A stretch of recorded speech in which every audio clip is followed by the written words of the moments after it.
దావీదు యొక్క పూర్వము ఎలాంటిది? గొర్రెల కాపరి కుటుంబము, ఎన్నిక లేని కుటుంబం. ఆ దేశంలో దావీదు లాంటి కుటుంబం వారు ఎంతోమంది ఉన్నారు. అలా గొర్రెలు కాచుకునే వాళ్ళు ఎంతోమంది ఉన్నారు. అలా చాలని జీవితాలు కలిగి ఏదో వచ్చిన దానితో అలా జీవితాన్ని గడుపుకుంటున్న వారు ఎంతోమంది ఉన్నారు. కానీ దావీదు మాత్రము అలాంటి పరిస్థితుల్లో కూడా దేవునికి నమ్మకంగా జీవించడం మొదలుపెట్టాడు. కాబట్టి ఒక్కొక్క మెట్టు దేవుడు రాజ్యములోనే ఉన్నతమైన స్థానానికి తీసుకుని వెళ్ళిపోయాడు. హల్లెలూయా. తన్ను తాను తగ్గించుకోవడం వలన దావీదు హెచ్చింపబడ్డాడు. హల్లెలూయా. మేకాలు తను ఉంటాడు, ఏమమ్మా మేకాలు, మీ కుటుంబం అంతా కూడా హెచ్చించుకొనే కదా నీరసించిపోయారు, హెచ్చించుకొనే కదా వాళ్ళు కనుమరుగైపోయారు. ఇంకా నీకు గానం రాలేదా? నీ తండ్రి కుటుంబం అంతా కూడా ఎందుకు కనుమరుగైపోయిందో నీకు తెలియదా? మేకాలకు కూడా కొద్దిగా జ్ఞానం ఉండి ఉండాలి. ఏమిటా జ్ఞానం? ఎందుకు పనికిరాని గొర్రెలు కాచుకుంటున్న దావీదును దేవుడి స్థితికి తీసుకొచ్చాడంటే, నా భర్త ఎంత నమ్మకంగా ఉన్నాడు అని దావీదుకి ఎదురు వెళ్ళి, రాజా దావీదు, నీవు చేసిన పని చాలా మంచిదయ్యా, ఇది మన కుటుంబానికి నిన్ను నీవు తగ్గించుకున్న విధానం మన కుటుంబానికి మనకు కూడా ఎంతో ఘనతను తీసుకొస్తుందయ్యా, అందుకే కదా దేవుడు నిన్ను హెచ్చించాడు అని ఎదురు వెళ్ళి 4 మాటలు చెప్పాల్సిన మేకాలు, హబ్బ భలే కనపడ్డావు, బట్టలు తీసేసి భలే నాట్యమాడావు, పని కత్తెలందరూ చూస్తుంటే అలా నాట్యమాడావా, ఎంత ఘనమైన పని చేశావని అపహాస్యము చేసినప్పుడు దావీదు అంటున్నాడు, అమ్మ ఇంతకన్నా తగ్గించుకుంటా అని దావీదు తనను తాను తగ్గించుకున్నాడు. కాబట్టి దేవుడు అతనిని హెచ్చించాడు. హల్లెలూయా. 2వ సమూయేలు గ్రంథములోని 7వ అధ్యాయం 16వ వచనంలో ఆ మాట ఉంటుంది, చూద్దాం రండి. నీ మట్టుకు నీ సంతానమును నీ రాజ్యమును నిత్యము స్థిరమగును నీ సింహాసనము నిత్యము స్థిరపరచబడును అనెను. హల్లెలూయా. ఏమిటి? నీ సింహాసము నిత్యము కూడా స్థిరపరచబడుతుంది, నీ రాజ్యము నిత్యమును స్థిరమగును. ఎందుకు? దావీదు, నీలో తగ్గించుకునే తత్వం కనిపిస్తుంది అయ్యా. ఏం కనిపిస్తుంది? తగ్గించుకునే తత్వం. నీవు కూడా దీవించబడాలి అంటే ఒకటి నేర్చుకో, తగ్గించుకోవడం నేర్చుకో. హల్లెలూయా. తగ్గించుకోవడం అంటే మనకన్నా పై స్థితిలో ఉన్న వాళ్ళ దగ్గర తగ్గించుకోవాల్సిందే, వేరే ఆల్టర్నేటివ్ ప్రత్యామ్నాయం ఏం లేదు. పైన ఉన్నవాడి ముందు తగ్గించుకోవాల్సిందే చచ్చినట్లుగా. ఎందుకంటే వాడు ఊరుకోడు, తొక్కేస్తాడు మనల్ని కదా. తగ్గించుకోవడం అంటే పైన ఉన్న వాళ్ళ దగ్గర తగ్గించుకోవడమే కాకుండా నీతో పాటు సమానంగా ఉన్నవారు లేకపోతే నీ తోటి వాళ్ళ ముందు కూడా నీవు తగ్గించుకోవాలి. మరి ముఖ్యంగా దేవుని సన్నిధానంలో నిన్ను నీవు తగ్గించుకోవాలి. హల్లెలూయా. తగ్గించుకున్నామా? ఈ ఉదయకాలంలో తగ్గించుకున్నట్లయితే దావీదులాగా నీవు స్థిరపరచబడతావు. దావీదు సంతానము స్థిరపరచబడినట్లుగా నీ సంతానము స్థిరపరచబడుతుంది. హల్లెలూయా. నిజమే, దావీదు చాలా ఘనముగా ఎంచబడ్డాడు. ఈ రోజుకు కూడా కొన్ని ఆ యొక్క యుద్ధ సమయాల్లో ఆ ఇజ్రాయేలు వాళ్ళు ఇరాన్ వాళ్ళు యుద్ధాలు చేస్తూ ఉన్న సందర్భాల్లో ఆ ఇజ్రాయేలు వాళ్ళ యొక్క ఆయుధాల పేర్లు వింటుంటే ఆశ్చర్యం అనిపించింది.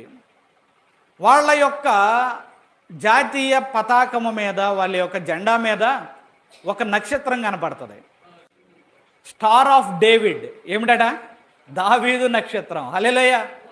దావీదును ఎంతగా హెచ్చించాడంటే ఈ రోజుకు కూడా వారి యొక్క సంతానపు వారు, వారి దేశస్థులు, వారి స్వజనాంగము ఎవరి పేరు స్మరించుకుంటున్నారంటే స్టార్ ఆఫ్ డేవిడ్ అనగా దావీదు నక్షత్రం. దావీదు ఏ విధంగానైతే నక్షత్రము వలె వెలిగించబడ్డాడో మా దేశము కూడా అలాగే వెలిగించబడాలి అని ఈ రోజుకు కూడా స్టార్ ఆఫ్ డేవిడ్ అని పెట్టుకున్నారు. హల్లెలూయా. వారు యుద్ధం చేస్తూ ఉన్నప్పుడు ఒక మిజైల్కి ఒక పేరు పెట్టారు. ఏమిటో తెలుసా? డేవిడ్స్ స్లింగ్ అంటే ఆ యొక్క మిజైల్ పేరు దావీదు ఒడిసెల. తెలుగులో చెప్పాలంటే ఏమిటట? దావీదు ఒడిసెల. అది శత్రువులను నాశనం చేసే, శత్రు యొక్క స్థావరాలను నాశనం చేసే ఒక శక్తివంతమైన మిజైల్కి వారు పెట్టుకున్న పేరేమిటయ్యా అంటే దావీదు వడిసెల. హల్లెలూయా. దావీదు యొక్క వడిసెల శత్రువులను ఎలా చీల్చుకుంటూ వెళ్ళిందో మా యొక్క రక్షణ వ్యవస్థలో ఉన్న మా మిజైల్స్ కూడా అలాగే శత్రువులను చీల్చుకుంటూ వెళ్ళాలి అని వారి యొక్క మిజైల్స్ కూడా పేర్లు పెట్టుకున్నాడు. దీన్ని బట్టి చూస్తే దావీదు ఎంతగా ఘనపరచబడ్డాడో. హల్లెలూయా. నేటికి కూడా అతని పేరు మారుమ్రోగుతూనే ఉన్నది. ఎందుకు? దావీదు హెచ్చించుకోలా. నేను రాజునైపోయాను కదా, నాకన్నా పైవాడు ఎవరున్నారు, ఇంతకన్నా ఘనమైన వారు ఎవరున్నారు, ఇప్పుడు నన్ను నేను తగ్గించుకోవలసిన అవసరం ఏమిటి అన్న ఆలోచన లేదు. కానీ తన్ను తాను తగ్గించుకొని రాజు అయినప్పటికీ కూడా తగ్గించుకున్నాడు కాబట్టే దావీదు హెచ్చించబడ్డాడు. హల్లెలూయా. దావీదు హెచ్చించబడ్డాడు. హెచ్చించబడి నేటికి కూడా అతని పేరు మారుమ్రోగుతూనే ఉన్నది. అందరికన్నా మరి ముఖ్యంగా యేసు ప్రభు వారిని ఏమంటారు? మరొక పేరు దావీదు కుమారుడా. హల్లెలూయా. దావీదు కుమారుని యొక్క రాజ్యము నిత్యమును స్థిరపరచబడి ఉన్నది. హల్లెలూయా. అందుకనే అతని సంతానము నిత్యము స్థిరపరచబడును అనే వాగ్దానము నెరవేరింది. సరే, దావీదును చూసాము. మరొక రాజును మీ ముందు పెడతాను. మరొక రాజును మనం చూద్దాం రండి. 2వ దినవృత్తాంతాల గ్రంథము 26వ అధ్యాయము 16వ వచనం. అయితే అతడు స్థిరపడిన తరువాత అతడు మనస్సును గర్వించి చెడిపోయెను. అతడు ధూపపీఠము మీద ధూపము వేయుటకై యెహోవా మందిరములో ప్రవేశించి తన దేవుడైన యెహోవా మీద ద్రోహము చేయగా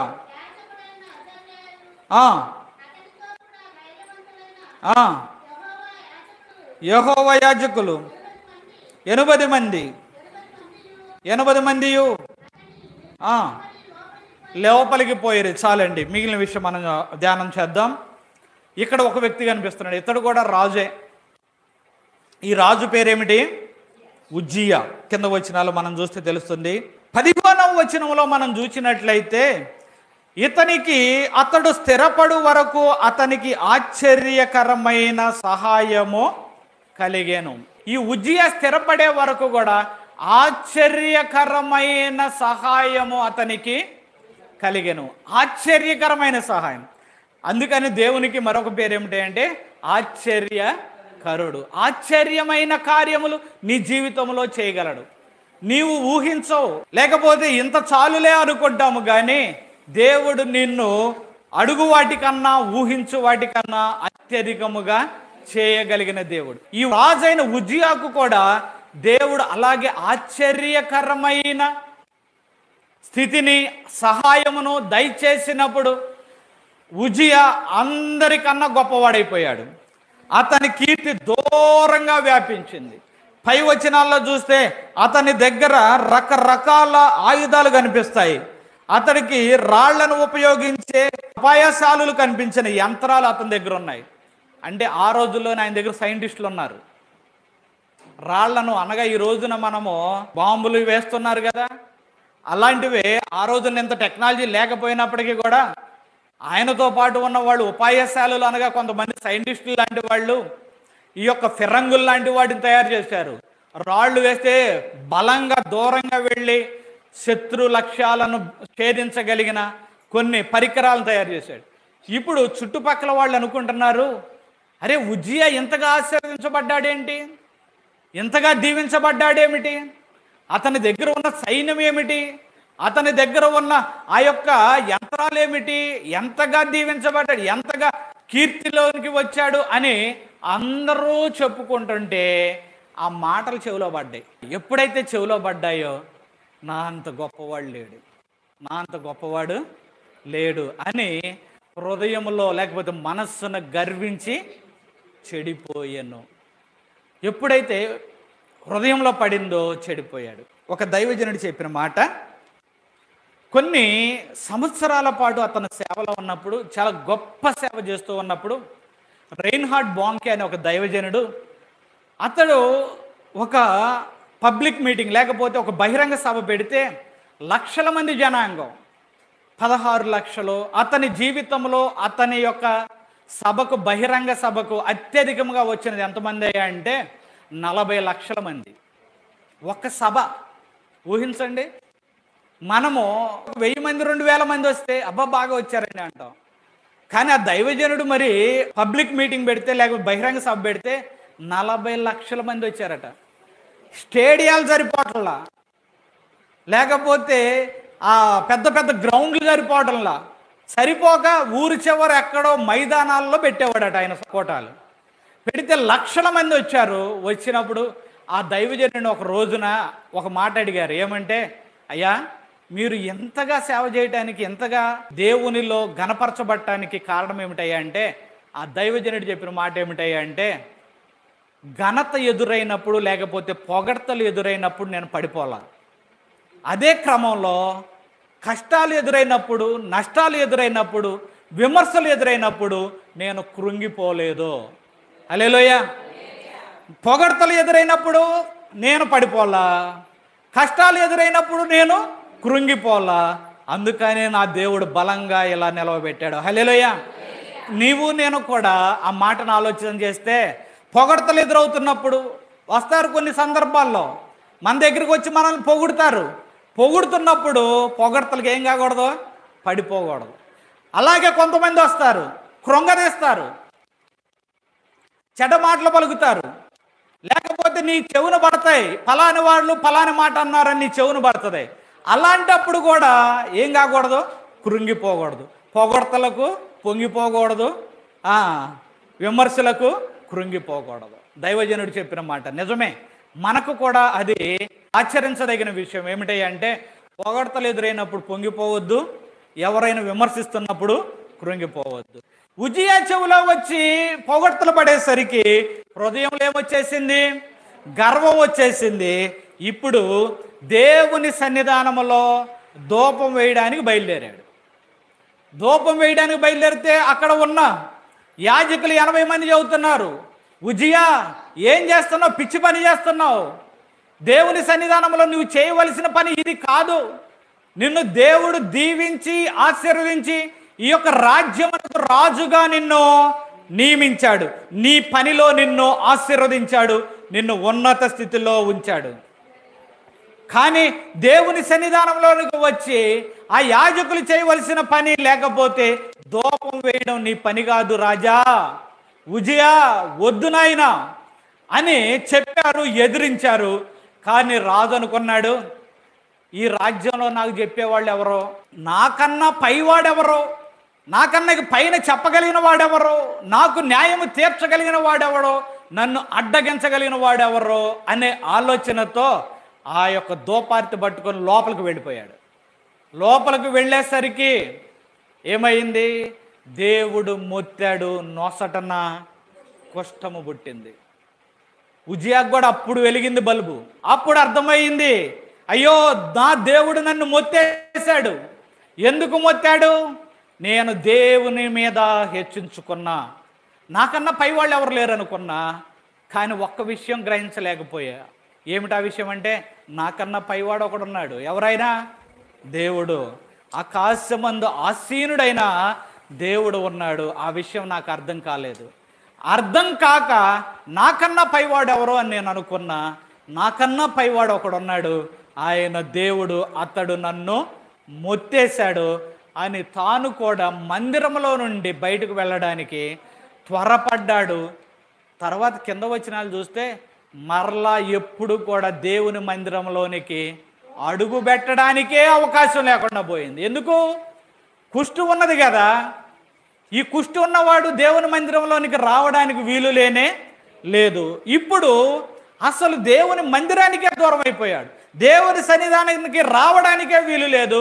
అంతేకాకుండా ఇతనికి ఒక ప్రత్యేకమైన గది పెట్టి అతనిని ఆ ప్రత్యేకమైన గదిలో ఉంచితే కుమారుడైన యోతాము రాజ్యమును లేకపోతే న్యాయము తీర్చడం మొదలుపెట్టాడు. పేరుకే మిగిలిపోయాడు ఉజ్జియా. ఒకప్పుడు ఎలాంటి ఉజ్జియా అండి, ఒకప్పుడు ఘనమైన ఉజ్జియా, కీర్తి పొందిన ఉజ్జియా. ఇప్పుడు ప్రక్క రాజ్యం వాళ్ళు వచ్చి ఈ యోధారాజుతో మంతనాలు జరపాలంటే, ఏమండి ఉజ్జియా ఉన్నాడు కదా, రమ్మనండి కొద్దిగా మాట్లాడాలి అంటే, ఇంకెక్కడ ఉజ్జియా అయ్యా? కుష్ఠవ్యాధి వచ్చి బయటికి రాకుండా అదిగో ఆ గదికి పరిమితం అయిపోయాడు. మరి ఎవరు మాట్లాడతారు ఇప్పుడు? అదిగో వాళ్ళ కుమారుడైన యోతాం మాట్లాడతాడు. ఏమైపోయాడు? తన యొక్క ఘనతకు దూరం అయిపోయాడు, దేవుని మందిరానికి దూరం అయిపోయాడు, తన యొక్క అధికారమునకు దూరం అయిపోయాడు, న్యాయము తీర్చవలసిన వాడు దూరం అయిపోయాడు, కుటుంబానికి పెద్దగా ఉండవలసిన వాడు దూరం అయిపోయాడు. ఏమీ లేకుండా వట్టివాడిగా మిగిలిపోయాడు. హల్లెలూయా. ఒకప్పుడు వట్టివాడే, ఒకప్పుడు ఏమీ లేనివాడే, కానీ తన్ను తాను తగ్గించుకున్నప్పుడు దేవుడు తీసుకొచ్చి ఉన్నతమైన స్థితిలో పెట్టాడు. నాకు అన్నీ వచ్చేసాయి అనుకున్నాడు, హెచ్చించుకున్నాడు. దేవుడు అన్నీ బీకేసి ఎక్కడ కూర్చోబెట్టాడు? మూలను కూర్చోబెట్టాడు. చాలా జాగ్రత్త సుమా. నా పొజిషన్ కానీ లేకపోతే నా స్థితిని కానీ నాకు ఉన్నది కానీ తీయడం ఎవడి వల్ల కాదు అనుకోవద్దు. దేవుని ముందు మనల్ని మనము హెచ్చించుకున్నట్లయితే దేవుడు సమస్తాన్ని బీకేస్తాడు. జాగ్రత్త. ఉద్యోగములు చేసే దగ్గర, లేకపోతే నీ పనులు చేసుకునే దగ్గర, నువ్వు చదువుకునే దగ్గర, ఎక్కడికి వెళ్ళినా కానీ ఏమవ్వాలి? దేవుడే మాకు ఈ స్థితిని దయచేశాడు అని ఆలోచన కలిగి జాగ్రత్తగా ఉన్నట్లయితే దేవుడు ఇంకను ఉన్నతమైన స్థితికి నిన్ను తీసుకొని వెళతాడు. హల్లెలూయా. మనము ఎప్పుడు మనల్ని మనము హెచ్చించుకోకూడదు. కొన్ని సందర్భాలను మనం హెచ్చించుకుంటే ఏ విషయాన్ని బట్టి మనం హెచ్చించుకుంటున్నామో ఆ విషయాన్ని, లేకపోతే ఆ ఘనతను దేవుడు మన దగ్గర నుంచి పీకేస్తాడు. కొన్ని సందర్భాల్లో తీసేస్తాడు.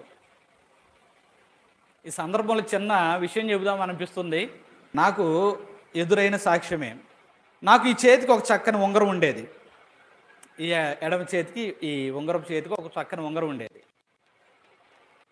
మంచి విలువ కలిగిన రాయి వేయించుకున్నా, ఎమరాల్డ్ పచ్చ రాయి వేయించుకున్నా. ఆ రోజుల్లో బంగారంతో పోటీగా ఉండేది ఆ రాయి విలువ కూడా. అలాంటి మంచి ఒక ఉంగరాన్ని పెట్టుకున్న తర్వాత నేను 8వ తరగతిలోనే పెట్టుకునేవాడిని. అది పెట్టుకున్న తర్వాత దీన్ని చూసుకొనే మురుసుకునేవాడిని. కొన్ని సందర్భాల్లో దీన్ని చూసుకొనే మురుసుకునేవాడిని. దేవుని సన్నిధానానికి వెళ్ళినా, పరిచర్యకి వెళ్ళినా, ఎక్కడికి వెళ్ళినా దీన్ని చూసుకొనే మురుసుకునేవాడిని. మురుసుకుంటే దేవునికి నచ్చలేదేమో, బహుశా నచ్చల. అది వాస్తవం ఒప్పుకోవాలి. దేవునికి నచ్చల. బంగారం పెట్టుకుంటే కొంతమందికి ఎలర్జీ వచ్చేస్తుంది, పడదు. చిన్నప్పటి నుంచి లేదండి. కొద్ది కాలానికి ఏమైందో మరి, నేను గర్వించాను కాబట్టి, మురుసుకున్నాను కాబట్టి ఈ చేతికి అది మొదలైంది. బంగారం పెట్టుకుంటే వెంటనే సాయంత్రానికి ఇదంతా కూడా ఎలర్జీ వచ్చేస్తుంది. ఇప్పుడు చచ్చినట్టు తీసి పక్కన పెట్టా. ఇప్పుడు పెట్టుకుంటే ఎలర్జీ వచ్చేస్తుంది. ఈ చేతికి పెట్టుకుంటే ఏం కాదు, అదే ఆశ్చర్యం. ఈ వేలుగు పెట్టుకుంటే వచ్చేస్తుంది, లేకపోతే ఈ చేతికి వచ్చేస్తుంది. నిజం. దేన్ని బట్టి మనం గర్విస్తున్నామో ఒప్పుకోవాలి. దేవుడు ఆ విషయాలనే మనకు దూరం చేస్తాడు కొన్ని సందర్భాల్లో. ఏ విషయాన్ని బట్టి నువ్వు గర్విస్తున్నావో ఆ విషయంలోనే దేవుడు నిన్ను కొన్ని సందర్భాలు ఇబ్బంది పెడతాడు. లేకపోతే ఏ విషయాన్ని బట్టి గర్విస్తున్నావో దానినే దేవుడు దూరం చేస్తాడు. నా యొక్క సాక్ష్యమే పాఠం. కాబట్టి ఈ ఉదయకాలంలో దేవుని ఎదుట ఎవరో కూడా హెచ్చించుకోవద్దు. ఉజ్జియా హెచ్చించుకున్నాడు. అలాగే హిజ్కియా కూడా ఆఖరి దినాల్లో ప్రక్క రాజులు వచ్చి చూడటానికి వస్తే తనకు ఉన్నదంతా గొప్పగా చూపించాడు. అన్నాడు, హిజ్కియా ఏం చూపించావయ్యా? నా దగ్గర ఉన్నవన్నీ చూపించాను. అదిగో ఎవడికైతే చూపించావో వాళ్ళే తీసుకెళ్ళిపోతారయ్యా. చాలా జాగ్రత్త. తగ్గించుకునేవాడివిగా నీవు ఉండాలి. తగ్గించుకునేవాడివిగా ఉంటే నీ దేవుడు నిన్ను హెచ్చిస్తాడు. హల్లెలూయా. దావీదుని హెచ్చించలేదా? దావీదుని గణపరచలేదా? గణపరిచాడు కదా. అంతేకాకుండా తగ్గించుకొనడము అనేది దైవ లక్షణం. హెచ్చించుకొనడం అనేది సాతాను యొక్క లక్షణం. అవునా కదా? సాతాను హెచ్చించుకున్నాడు. ప్రధాన దూతగా ఉన్నప్పుడు నేను దేవుడితో సమానంగా చేసుకుంటా, దేవుని సింహాసనం ప్రక్కనే ఆ సభాపర్వతం మీదే నేను కూడా సింహాసనం వేసుకుంటా, దేవుని కన్నా పైకెక్కిపోతానని దేవుని ముందు హెచ్చించుకున్నాడు. అమాంతంగా కింద వచ్చి పడ్డాడు. దైవ లక్షణము, యేసుక్రీస్తు యొక్క లక్షణము. తన్ను తాను తగ్గించుకున్నాడు. తండ్రితో పాటు సమానముగా ఉండి సింహాసనాసీనుడైనప్పటికీ కూడా తన్ను తాను తగ్గించుకోవడానికి ఆయన ఇష్టపడ్డాడు. హల్లెలూయ. ఇప్పుడు చెప్పండి, తగ్గించుకోవడం అనేది ఎవరి లక్షణం? దేవుని లక్షణం. హెచ్చించుకోవడం అనేది ఎవరి లక్షణం? సాతాను లక్షణం. ఏ లక్షణాన్ని మనం కలిగి ఉండాలి? దైవ లక్షణాన్ని మనం కలిగి ఉన్నట్లయితే దేవుని రాజ్యములో మనలను ప్రభువు తన యొక్క వారసులుగా ఉంచుతాడు. హల్లెలూయ. కొంతమంది చిన్న బిడ్డలు నేను అచ్చం డాడీ లాగానే ఉన్నానట, లేకపోతే కొంతమంది అంటారు అరే మీ అబ్బాయి అచ్చం నీలాగానే ఉన్నాడురా. దేవుని బిడ్డలను కూడా చూస్తే ఎలా ఉండాలంటే అచ్చం దేవుని పోలికలే ఉన్నాయండి, ఇతల్లో అచ్చం ఆ లక్షణాలే ఉన్నాయండి అని అనిపించుకోవాలి కదా. అప్పుడు ఎవరు మురుసుకుంటారు? దేవుడు మురుసుకుంటాడు. తండ్రి దగ్గరికి వచ్చి అచ్చం మీ అబ్బాయి లాగానే ఉన్నాడు అంటే తండ్రి మురుసుకుంటాడు. అరే నువ్వు అచ్చు మీ నాన్నలాగా ఉన్నావురంటే బిడ్డ కూడా మురుసుకుంటాడు కదా. దేవుని బిడ్డలమైన మనం ఎలాంటి సాక్ష్యం పొందుకోవాలంటే నువ్వు అచ్చు ప్రభువులాగానే ఉన్నావు, అచ్చు దేవుని యొక్క లక్షణాలు కలిగి ఉన్నావన్నప్పుడు దేవుడు మురుసుకుంటాడు. ఆ మురుపు ద్వారా మనకు కూడా మురుపు కలుగుతుంది. హల్లెలూయా. ఫిలిప్పీలకు రాసిన పత్రిక ఆఖరి వచనం చదువుదాం. 2వ అధ్యాయము 8వ వచనం ఒకసారి చూద్దాం రండి. మరియు ఆయన ఆకారమందు మనుష్యుడిగా కనబడి మరణము పొందునంతగా అతడు సిలువ మరణము పొందునంతగా విధేయత చూపిన వాడై తన్ను తాను తగ్గించుకొనెను.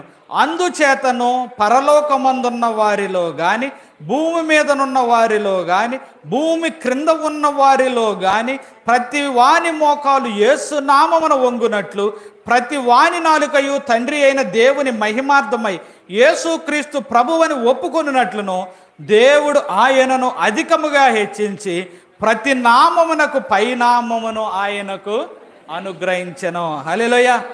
మరణము పొందునంతగా తనను తాను తగ్గించుకొనెను కాబట్టి ఎలా ఆయన హెచ్చించబడ్డాడంటే అన్ని నామముల కన్నా పైనామము ఆయనకు అనుగ్రహించబడింది. హల్లెలూయా. ఈ వాక్యమును వింటున్న నీవు సరి చేసుకుంటావా? ఒకవేళ అలాంటి లక్షణాలు ఉన్నట్లయితే, ఎలాంటి లక్షణాలు? హెచ్చించుకునే లక్షణాలు ఉంటే సరి చేసుకుంటావా? సరి చేసుకో. సరి చేసుకుంటే హెచ్చింపబడతావు. హల్లెలూయా. ఈ మధ్యకాలంలో నాకు ఒక సంఘటన ఎదురైంది. ఒక వారము ఆశీర్వాదం గురించి చెప్పా. ఆశీర్వాదం, నీ కుటుంబాన్ని దేవుడు దీవిస్తాడు, దేవుని నమ్మినట్లయితే నువ్వు ఆశీర్వదించబడతావు, దేవుని నమ్మినట్లయితే నువ్వు హెచ్చింపబడతావు అని నేను ఒక వారం ప్రసంగం చేస్తే, ప్రసంగం అయిపోయిన తర్వాత ఒక ఆవిడ నా దగ్గరికి వచ్చి, అయ్యా ఈరోజు వాక్యము నా కోసమే చెప్పినట్లుంది. ఎలా ఉందట? నా కోసమే చెప్పినట్లుంది. ఎందుకు? ఆశీర్వాదాల గురించి చెప్పావు కదా, నా కోసమే చెప్పినట్లుంది. మరొక వారము ఏమని ప్రసంగం చేశానంటే, అమ్మ సినిమాలు సీరియళ్ళు చూసేవాళ్ళు ఎవరన్నా ఉంటే సమయం పాడు చేసుకుంటున్నారు, మీరు ఆ సమయాన్ని దేవుని సన్నిధానానికి వాడండి, మీరు దీవించబడతారు అని నేను వాక్యం చెబుతూ ఉంటే ఏదో కాలక్షేపానికి 1-2 చూస్తాం. ఏంటట? కాలక్షేపానికి 1. ఇప్పుడు నీ గురించి చెప్పినట్టు కాదేంటి? ఆశీర్వాదాలు అయితే నా గురించే చెప్పాడు, నా గురించే మాట్లాడాడు ప్రభు. సరి చేసుకోయా అంటే ఈ చిన్న పనులు కూడా సరి చేసుకోవాలా? దేవుడు మాట్లాడినట్టు కాదా అది? అలా ఉండవద్దు. దేవుడు నిన్ను సరి చేసుకో అన్నప్పుడు సరి చేసుకునేటట్లు ఉండాలి. ఆశీర్వాదం గూర్చి మాట్లాడుతూ ఉన్నప్పుడు విశ్వాసంతో నువ్వు దానిని నమ్మినట్లయితే దేవుడు నిన్ను హెచ్చిస్తాడు. హల్లెలూయా. మనసుల్లో కల్మషం పెట్టుకొని మనసుల్లో నొచ్చుకున్నట్లయితే, లేకపోతే సరిచేయబడవలసిన సందర్భంలో నిన్ను నీవు సరిచేసుకోకపోతే ఏ ఆశీర్వాదమునకు నీవు నేను అర్హులము కానే కాదు. కాబట్టి సరిచేసుకొనవలసిన సందర్భాల్లో సరిచేసుకోవాలి. అప్పుడు ఆశీర్వాదములు నీ మీద నీ కుటుంబం మీద కృమ్మరించబడతాయి. హల్లెలూయా. అట్టి కృపను దేవుడు మనకందరికీ అనుగ్రహించునుగాక. ఆమేన్. ఒక్క నిమిషం ప్రార్థన చేద్దాం రండి. ప్రభువా, ఏ విషయంలోనైనా నేను హెచ్చించుకుంటున్నానేమో ప్రభువా, ఏ విషయంలోనైనా నన్ను నేను గణపరుచుకుంటున్నానేమో నాయనా. అయ్యా దావీదు వలె ఉన్నానా, ఉజ్జియా వలె ఉన్నానా? ఒక్కసారి నన్ను పరిశీలించు నాయనా. ఉజ్జియా వలె ఉంటే సరి చేసుకుంటున్నాను నాయన, దావీదు వలె ఉంటే నాయన దాన్ని నేను కొనసాగిస్తాను నాయన అని ఒక్క నిమిషం ప్రార్థన చేస్తావా? ప్రార్థన చేయి అని ఒక్కసారి ప్రార్థన చేయి. ప్రభువా, దావీదు వలె నేను లోబడుతున్నట్లయితే దాన్ని కొనసాగించలాగిన సహాయం చేయి ప్రభు. అయ్యా ఒకవేళ ఉజ్జయ వలె ఉంటే నన్ను సరిచేయి నాయన అని ప్రార్థన చేస్తావా? చిన్న ప్రార్థించండి, ఏకీభవించి ప్రార్థించేద్దాం. సర్వ సృష్టికి ఆధారానికి అడుగుతున్న ప్రభు, మహోన్నతుడు తండ్రి, మీ ఘనమైన పాదములకు వందనాలు. అయ్యా తండ్రి, ఇద్దరు రాజులను గురించి మేము ధ్యానం చేశాం ప్రభు. దావీదు తనను తాను తగ్గించుకున్నాడు ప్రభు, ఉన్నతమైన స్థానంలోనికి వెళ్ళాడు ప్రభు. ఉజ్జియా ఉన్నతమైన స్థానంలో ఉన్నాడు ప్రభు. ఎప్పుడైతే హెచ్చించుకున్నాడో అన్నిటినీ పోగొట్టుకొని ఏమీ లేనివాడైపోయాడు ప్రభు. అయ్యా ప్రభు, అలాంటి స్థితి మాకు వద్దు నాయన, అలాంటి పరిస్థితులు మాకు రానివద్దు నాయన. అయ్యా దావీదు వలె తగ్గించుకునే వారం కూడా సహాయం దయచేయి నాయన, సహాయం దయచే ప్రభు. నీ కృపలోనైనా మేము హెచ్చింపబడిలాగిన సహాయం దయచే. అయ్యా తగ్గించుకునడం నీ లక్షణమై ఉన్నది కనుక, అయ్యా నీ పోలికలు నీ లక్షణములు కలిగి ఉండడానికి సహాయం దయచేయండి ప్రభు. సాతానుడు వలె వాని యొక్క లక్షణములు హెచ్చించుకునే లక్షణములు మాకు వద్దు నాయన. అయ్యా మేము పడద్రోయబడతాం ప్రభా, అలాంటి ఆలోచనలు మాకు వద్దు నాయన. నీ లక్షణములు కలిగి అయ్యా మేము తగ్గించుకున్నట్టు సహాయం దయచేయము. అయ్యా ప్రభు, చేరి వచ్చిన ప్రతి బిడ్డను దీవించి ఆశీర్వదించమని మీ కృపలోనైనా వారికి మెండైన దీవులు దయచేయండి. వ్యక్తిగతముగాను వారి బిడ్డల జీవితంలోను అయ్యా ప్రభు నాయన వారిని దీవించమని, వారి యొక్క ప్రతి పనిని వారి యొక్క ఇంటిని నాయన దీవించి ఆశీర్వదించమని, ఈ చిన్న ప్రార్థన ఆలకించమని ప్రభువైన యేసుక్రీస్తు పుణ్యనామంలో వేడుకొనుచున్నాము తండ్రి. ఆమేన్, ఆమేన్, ఆమేన్. మరొకసారి మీ అందరికీ వందనాలండి.